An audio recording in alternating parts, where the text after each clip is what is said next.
Imagine ruling an empire so vast and powerful that your very name made nations tremble. Imagine building wonders so breathtaking they were counted among the greatest marvels of the ancient world. Now imagine losing it all, not to war, not to betrayal, but to something far stranger and far more terrifying. This is the chilling true story of a king who stood at the very pinnacle of human glory, only to be cast down in a way no one could have ever imagined. A king who, by the judgment of God, was turned into something less than human. Before we dive deep into this unbelievable story, make sure to hit that subscribe button, because what happens next will leave you absolutely stunned. Long before the world whispered his name in fear, Nebuchadnezzar was a young prince burning with ambition. Driven by an insatiable hunger for greatness, he carved his path through blood and fire, leading armies that thundered across nations like unstoppable storms. No city wall was too high, no army too fierce. Every conquest fed his pride, every victory built his legend. Crowned king of Babylon, he transformed his kingdom into a dazzling empire, raising monuments that kissed the heavens and crafting wonders that defied imagination. His power knew no limits. His word became law across deserts, mountains, and rivers. Leaders bowed, kings trembled, and nations fell silent before him. In Nebuchadnezzar's eyes, he wasn't just a king. He was a god among men. Yet behind the glittering throne, an unseen danger grew, a silent warning that even the mightiest mortal could never escape divine judgment. From the moment he first grasped a sword, Nebuchadnezzar was destined for more than royalty. He was born to dominate. His rise was nothing short of legendary. With ruthless brilliance, he led Babylon's armies like a living storm, sweeping through kingdoms, crushing every foe beneath the iron heel of his ambition. No fortress could withstand him. No king could match his cunning. Under his rule, Babylon was not merely a kingdom. It became an empire of gold, splendor, and might, unmatched by any civilization on earth. Towering palaces pierced the skies, temples shimmered with precious stones, and the hanging gardens whispered of a ruler who bent even nature to his will. Nebuchadnezzar was not seen as a man, but as an unstoppable force, invincible, untouchable, eternal. Yet even as he stood above all men, the heavens prepared a judgment that no throne, no army, and no pride could withstand. Nebuchadnezzar's triumphs echoed through every corner of the earth. City after city fell before him, their kings bowing low, their treasures swelling Babylon's endless riches. At first, he gave credit to his gods, to fate, to fortune. But as his victories mounted, a new voice began to whisper within, a voice louder than all his generals, sweeter than all his gold. You are invincible. Pride, once a shadow, grew into a mighty flame within his heart. He gazed upon Babylon's glittering towers and flowing gardens and thought, "Is there anyone greater than I?" He believed the heavens themselves must envy his splendor.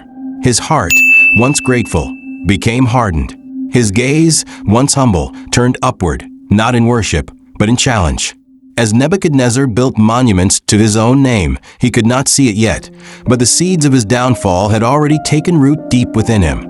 Babylon under Nebuchadnezzar was a sight few could describe and none could forget. Towering walls stretched so high they seemed to scrape the heavens themselves, wide enough for chariots to race upon. Golden temples gleamed beneath the burning sun, their spires piercing the sky like swords of light. In the heart of the city, the hanging gardens defied nature, with rivers of water cascading from terrace to terrace, lush with rare flowers and trees from every corner of the earth. Armies by the tens of thousands, armored and disciplined, patrolled the streets, while merchant caravans flooded the gates with spices, jewels, and silks. Music echoed through marble halls. Banners of victory rippled in every square. Babylon was not merely a city. It was a living testament to a king's unshakable glory. To behold it was to believe that no empire, no force, could ever bring such majesty to ruin. Standing atop the highest tower of Babylon, Nebuchadnezzar gazed across his endless empire and smiled with a heart swollen by pride. He saw cities bowed under his rule, rivers redirected by his command, and gardens suspended in the air by his genius. To him, No force in heaven or earth could rival his might. The golden temples glittered like stars at his feet. The endless chants of his name rose like offerings to the sky. In his mind, he was no longer merely a king. He was a god in flesh, a master of destiny itself. His words shaped nations. His hand moved mountains. He believed the heavens marveled at his greatness, and the earth trembled at his footsteps. Nebuchadnezzar's pride reached a fevered pitch, blinding him to the truth that above every throne, above every empire, sat a power far greater than any mortal could ever hope to challenge. The city of Babylon pulsed with life, a crown of human achievement, and at its center stood Nebuchadnezzar, a man who believed he had outgrown mortality itself. Crowds flooded the streets, singing his praises as golden banners bearing his image fluttered in the wind. From his palace balcony, he surveyed a kingdom without end, a world bent to his will. Every conquest fed his certainty that he was untouchable. He saw the towering ziggurats, the flowing gardens suspended in midair, the armies at his command, and believed there was no throne higher than his own. The awe of his people, the riches piled at his feet, the lands conquered in his name, all whispered one dangerous lie: "You are greater than the gods." And in the silent spaces between his triumphs, unseen by human eyes, a storm began to gather, a judgment that no pride could escape. One night, as Babylon slept beneath a silver moon, the mighty Nebuchadnezzar tossed in restless fear. A dream gripped him, fierce, dark, and unlike anything he had ever known. He saw a towering tree stretched to the heavens, its leaves sheltering the world, its fruit feeding every living thing. Yet suddenly, from the heavens came a voice, thundering with terrifying authority: "Cut it down." In horror, he watched as the mighty tree was stripped bare, its glory destroyed, its stump left shackled to the earth. Nebuchadnezzar woke with a cry, his body trembling, his spirit shaken. His palaces, his armies, his treasures, none could shield him from the shadow of that dream. Pride had made him feel invincible, but in the depths of his heart, a cold dread crept in. What could such a vision mean? And more chillingly, who had sent it? Desperate for answers, Nebuchadnezzar summoned every wise man, magician, and sorcerer in his vast kingdom. One by one, they stood before his golden throne, trembling under his fierce gaze. Yet not one could pierce the darkness of the dream. Their words stumbled, their faces paled, and their silence deepened the terror clawing at the king's heart. The empire that once bowed to his command now offered no comfort, no understanding, no escape. His pride, so towering and unshakable, began to crack beneath the weight of fear. What power was this that could send visions no mortal could decipher? Why had it chosen him? In the lonely silence of his magnificent palace, Nebuchadnezzar, the great king who had humbled nations, now found himself humbled by a mystery he could not conquer, a warning he could not outrun. And deep within, dread whispered, the fall had already begun. Behind the walls of his magnificent palace, Nebuchadnezzar wore the mask of a god, regal, unyielding, and invincible. But beneath the armor of pride, something far more fragile stirred. The dream had shaken him to his core, its terror echoing in the quiet hours of the night. For the first time, the mighty king felt something he could not conquer: fear. His heart, once steady and sure, now trembled at the thought of the unknown. He could command armies, silence rebellions, and build wonders that touched the heavens. But this was beyond his control. His hands, once so sure on the throne, now gripped the armrests as dread crawled into his chest. Even as he ordered his wisest men to decipher the dream, Nebuchadnezzar knew deep down that no earthly wisdom could save him from what loomed in the shadows, waiting to strike. The room grew still as Daniel entered, his eyes steady, but his heart pounding with the weight of what he was about to reveal. Nebuchadnezzar, seated upon his golden throne, awaited the prophet's words with a tension that thickened the air. Daniel knew the king's pride, his arrogance, but the truth he was about to speak would shatter it all. With a trembling voice, he recounted the dream, the great tree that reached the heavens, only to be cut down by a divine hand. Nebuchadnezzar's eyes narrowed, the cold silence wrapping them in a moment of dread. Daniel's words pierced the silence like a dagger. "The tree is you, O king," your kingdom, your power will fall. You will be driven from men, and your mind will be like that of a beast." The prophet's eyes met the king's. The truth hung heavy in the air. Nebuchadnezzar's invincibility was an illusion. The words hung in the air like a death sentence, and Nebuchadnezzar's chest tightened with disbelief. Daniel's voice trembled as he spoke, each word a hammer striking the king's heart. "The tree," Daniel said, "is you, O king. Your reign, your power will be taken from you. You will be driven from men, and your kingdom will be left desolate. Your mind will be like that of a beast. This is the judgment of the Most High." The king's breath caught in his throat. How could this be? A divine judgment? Nebuchadnezzar, the mighty king, humbled to madness, cast out like a wild animal? The thought was impossible. But Daniel's eyes held a dreadful truth, a truth the king could not escape. "If you do not humble yourself," Daniel warned, "this fate will come upon you." Silence followed, but the weight of those words crushed Nebuchadnezzar's spirit, leaving him frozen with fear. Nebuchadnezzar's heart raced, but his gaze remained fixed on Daniel. The prophet's words echoed in his mind, but his pride clawed at him, refusing to accept the terrifying truth. Would he listen? The question hung in the air, thick with uncertainty. The mighty king, who had crushed empires beneath his boots, now stood at the mercy of a divine judgment. Yet, the roar of his own arrogance thundered louder than Daniel's warning. Would he bow to the will of the Most High? Could he truly humble himself after all he had built? The silence in the room was deafening, broken only by the king's shallow breaths. His fingers tightened on the armrests of his throne, his face a mask of defiance. Yet something flickered in his eyes. Doubt. Was this fate sealed, or would Nebuchadnezzar defy divine will and retain his unchallenged rule? Only time would tell. Days passed, and Nebuchadnezzar's pride remained unbroken. The dream and Daniel's words echoed in his mind, but they were nothing more than whispers against the roaring tide of his own arrogance. He stood in the grandeur of his palace, the shimmering gold, the endless riches, the mighty armies, all his.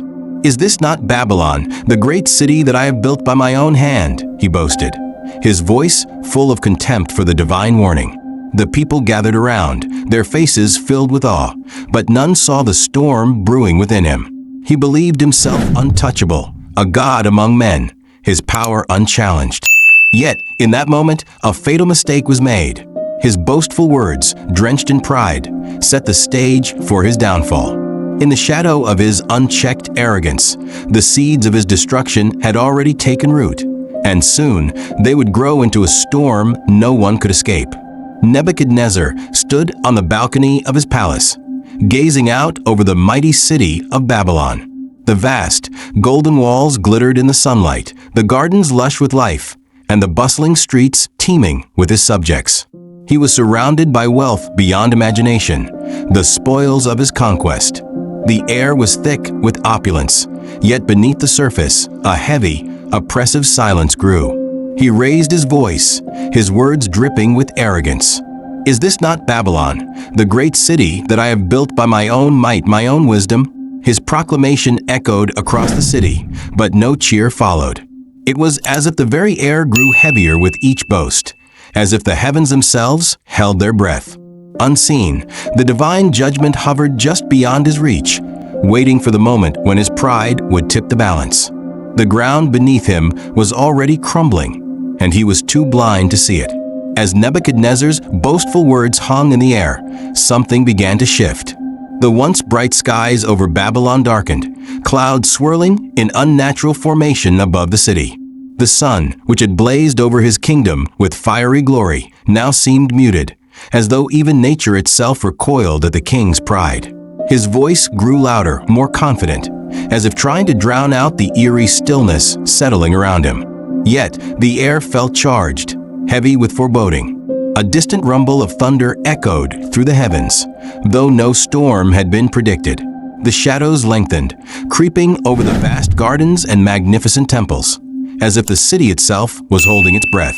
Nebuchadnezzar, oblivious to the growing darkness, stood tall on his balcony, basking in his own glory.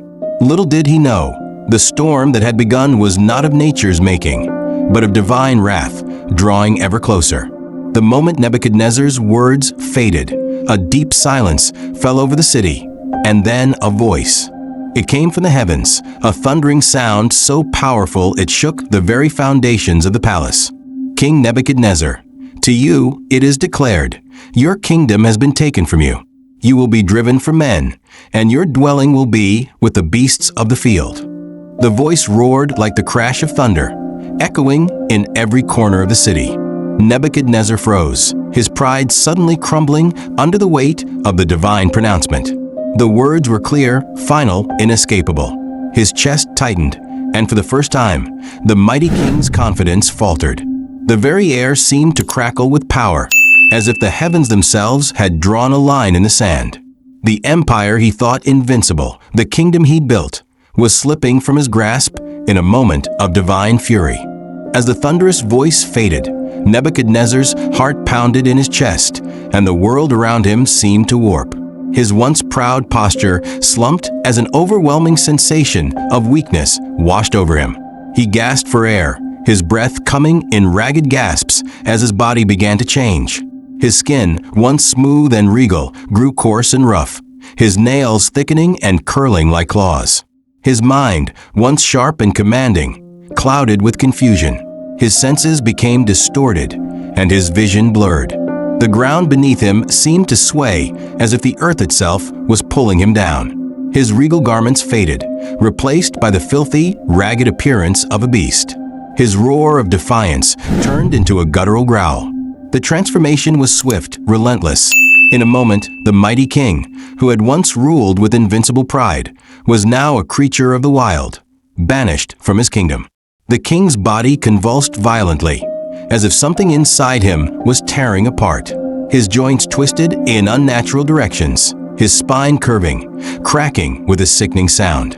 The once proud king, standing tall among men, now crouched on all fours, his hands and feet becoming gnarled and rough like the claws of a beast.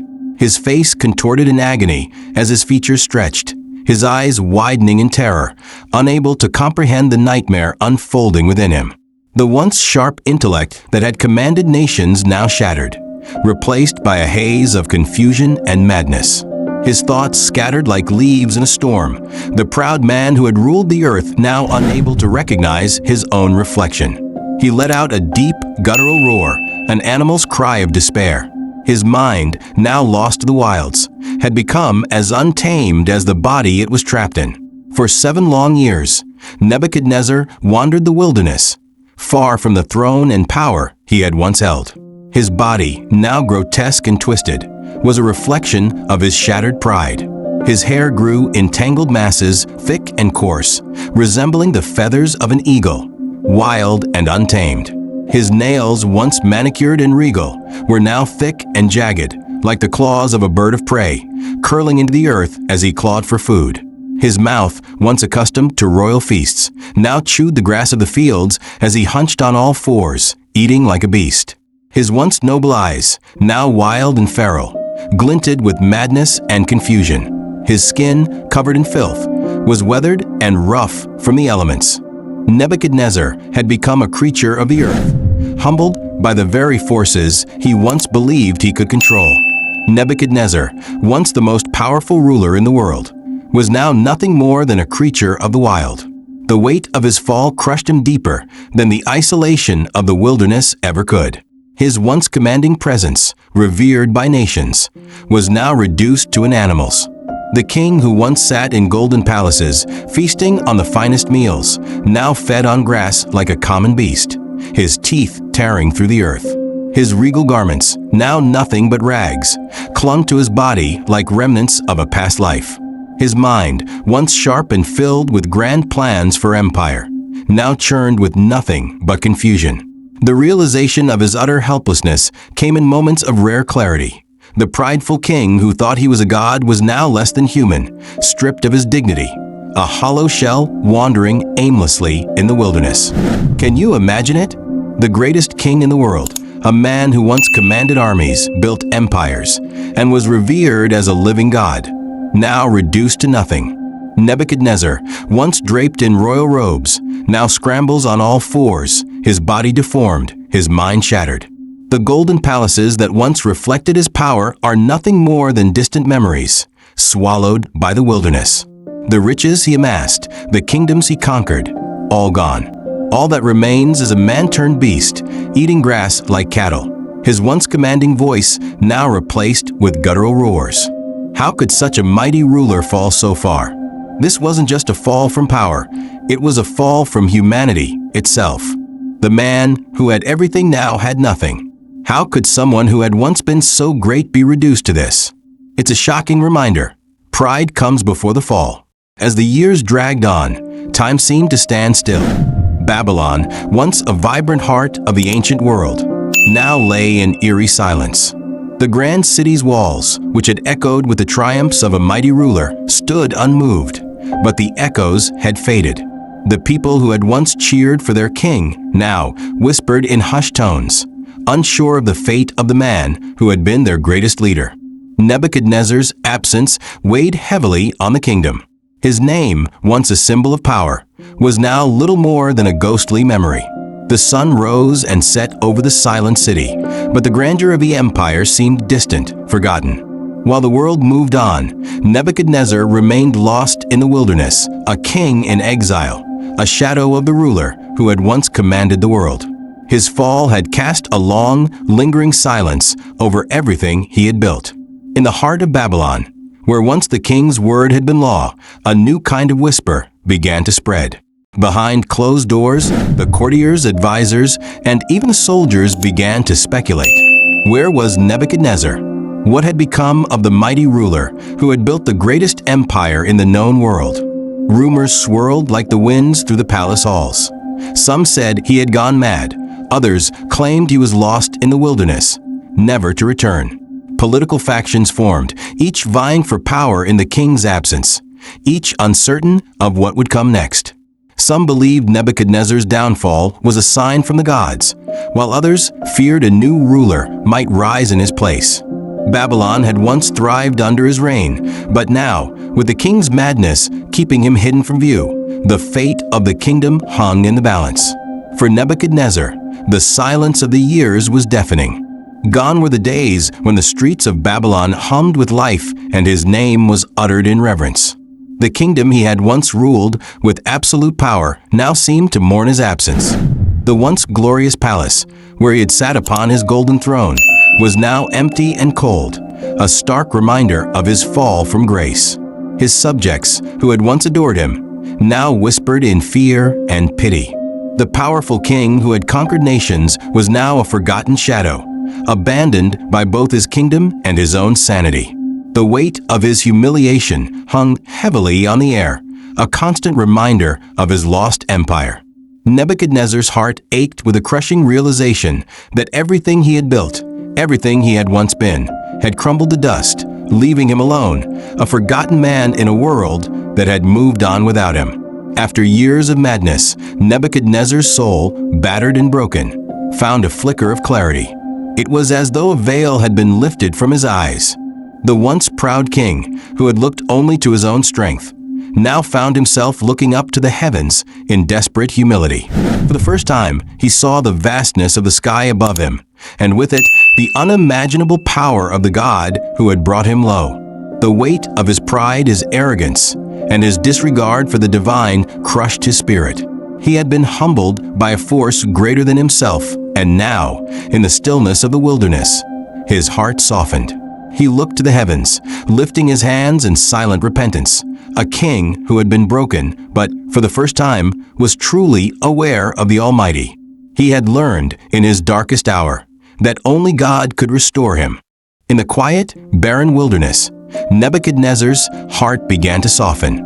The madness that had consumed him for so long started to fade, leaving behind a raw humility he had never known.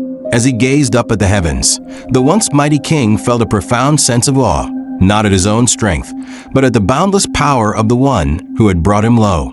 His pride, once his fortress, crumbled in an instant. For the first time, Nebuchadnezzar acknowledged that he was not the ruler of all, but a mere servant in the hands of a greater king. The God of Israel, the creator of the heavens and earth, was the true sovereign. Nebuchadnezzar's voice trembled as he whispered words of repentance, a king humbled before the Almighty, his spirit broken but ready for restoration. The world's greatest ruler had finally recognized the one who reigns above all. As Nebuchadnezzar lifted his eyes to the heavens, the weight of his actions bore down on him. His heart ached with the realization that he had lived in defiance of the one who had given him life, power, and dominion. His mind raced with doubt. Could God forgive a man like him? Could the creator of the universe show mercy to a king who had flaunted his pride and trampled on humility? The silence that followed was deafening. Nebuchadnezzar's spirit trembled as he waited, unsure of what would come next. His years of madness, humiliation, and despair had brought him to this moment of surrender. But the question remained: would God, in his infinite grace, forgive him? Would the once proud king be restored? As the heavens seemed to hold their breath, Nebuchadnezzar's fate hung in the balance. The answer yet to be revealed. In a moment that could only be described as divine, Nebuchadnezzar's mind was restored. The madness that had plagued him for so long vanished in an instant, replaced by clarity and peace. His senses, once overwhelmed by the frenzy of his delusions, were now sharp and clear. It was as if a veil had been removed, and for the first time in years, the king saw the world around him with new eyes. His heart, once hardened by pride, was softened by the grace of God. But this was not just a restoration of his mind. It was a restoration of his kingdom. Nebuchadnezzar's rule was renewed, and the empire he had lost was given back to him, stronger than before. However, this time, he ruled with a humble heart. A man who had been broken was now a vessel of redemption, forever changed by the grace of the God he had once ignored. As Nebuchadnezzar's mind cleared, his heart overflowed with gratitude.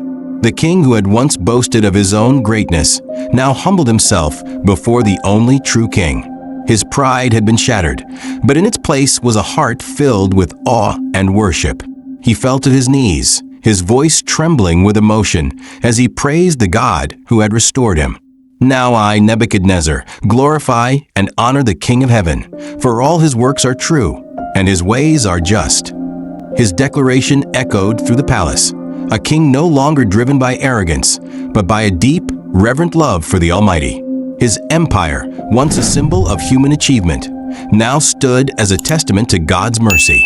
Nebuchadnezzar had been restored, not only in his kingdom, but in his spirit. He was a new man, and his first act as king was to honor the God who had redeemed him.